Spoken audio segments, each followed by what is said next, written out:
Cars, bikes, whatever it is, get out and enjoy it.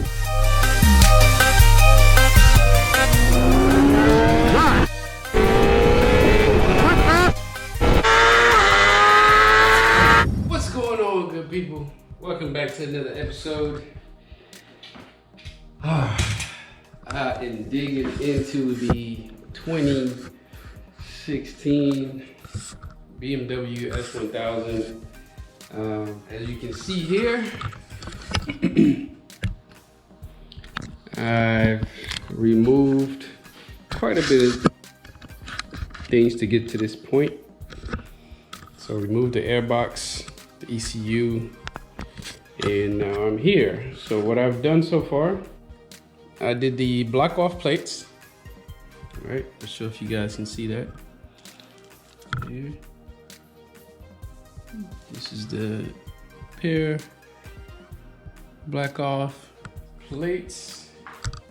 Let me show you the component that was in there before. So this little doohickey here, right? This sat in there like this. And this end was connected to the airbox.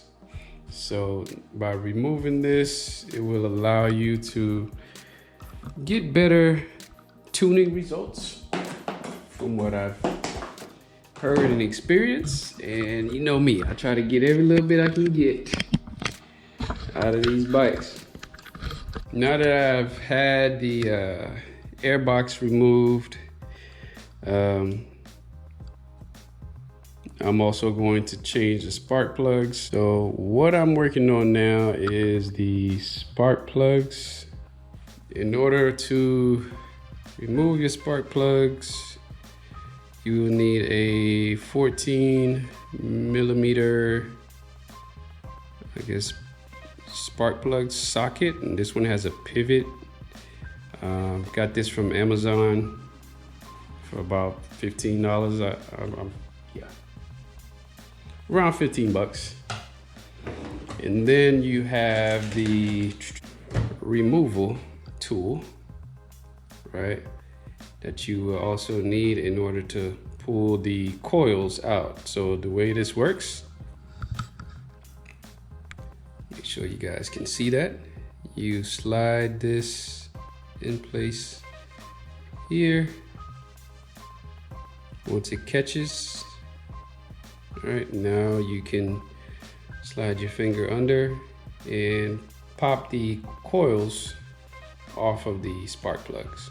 And I've already done that. As you guys can see, you got 1, 2, 3, and 4 is deep in there. So I went ahead and did the first one already just to check out the plugs itself. Get back over here with my mess that I got going on. So I already dropped one of the new spark plugs in, and this is the old one here. All right, it looks pretty nasty. And I have my new spark plug here. Super clean and crispy. Looking good. So the way that you mount these back in,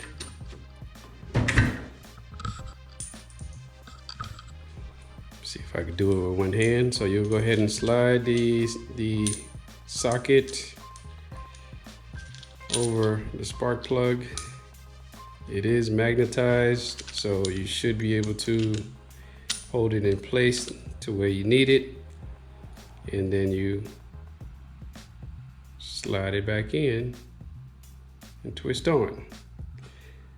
And I might have gotten a little ahead of myself.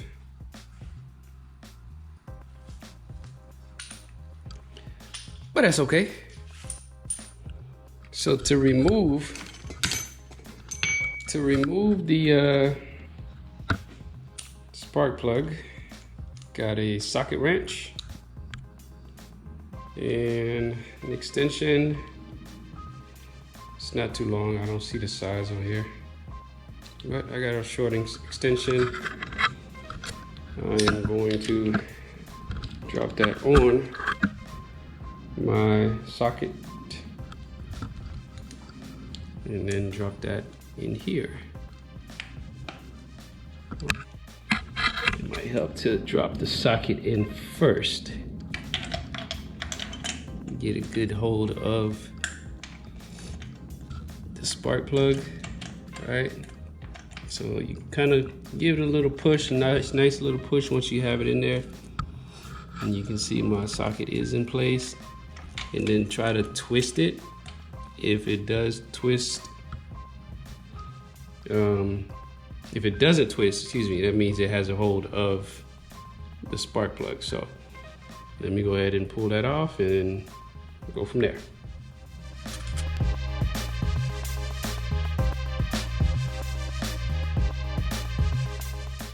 Okay, so it really doesn't take much effort to loosen these spark plugs. And not really torque down too much, so keep that in mind when you guys are working on yours. And boom. See that? Spark plug comes right out, looking pretty nasty. So we're gonna go ahead and drop the new ones in and then go from there. All right, so your final step here, go ahead and drop your coils back in on the spark plugs. I have the spark plugs installed already, the new ones. And when you are doing this, since you're working with such a tight space, I suggest that you work from the outside in to make it easier. So with these being out, I can access the two outer ports a lot easier. And when you push the coil back in, you want to make sure that it has a good grip on the spark plug, and you'll feel for it. And then you want to make sure that it is seated all the way down. That pretty much concludes the spark plug changing process. Thank you guys for watching. Catch you on the next one. Peace.